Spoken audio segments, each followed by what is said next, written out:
ang problema niya ay hard starting sa umaga.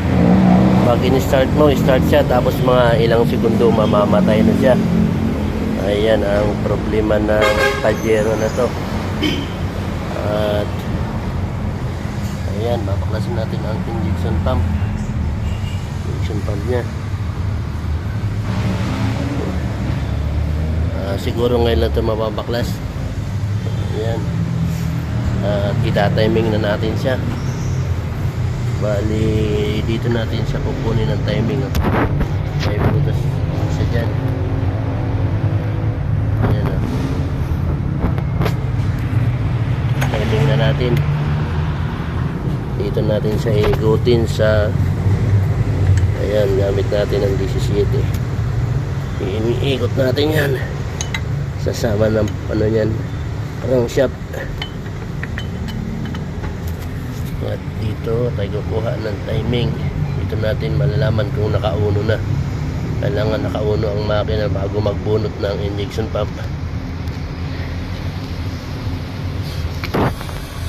Ayan, malapit na.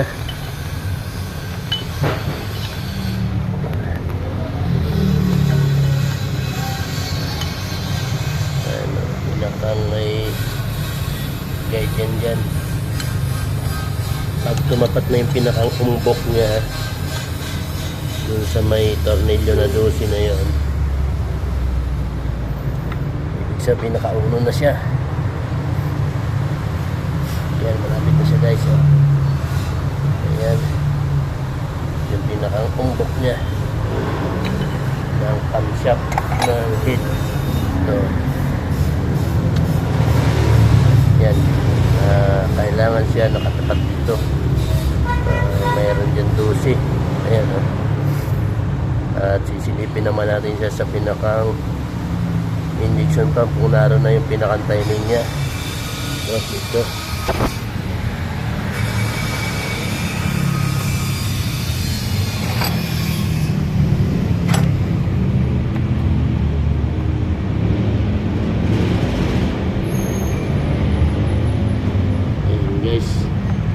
Nakikita na yun dyan. Nadyan na yun yung isang gear dyan. May gatla nakatapat sa top o neutral. Punasan muna natin para makita natin.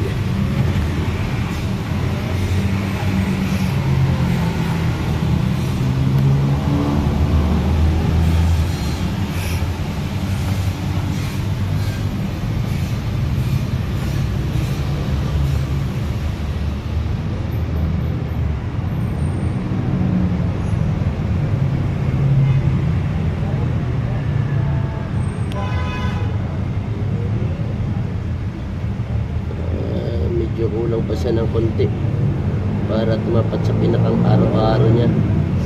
Iikutin pa siya natin ng konti.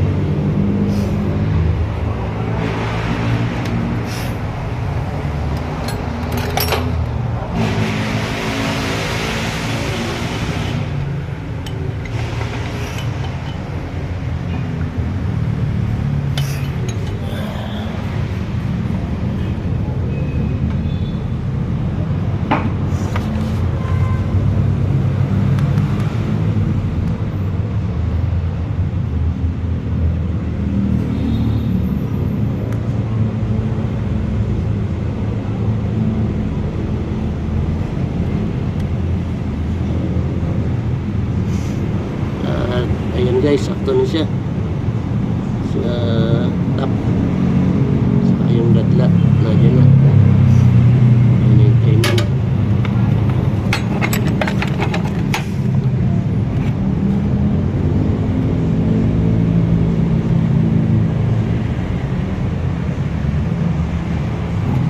Okay, ready na para bunutin ang injection pump.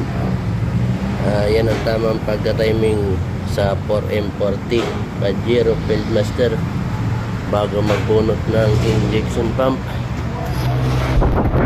Ayan ang pinakang yung umbok, saka doon sa may tornilyo na yon, saka titingnan sa injection pump kung nakatapat na yung gatla ng gear sa top. Ayan, thank you for watching guys.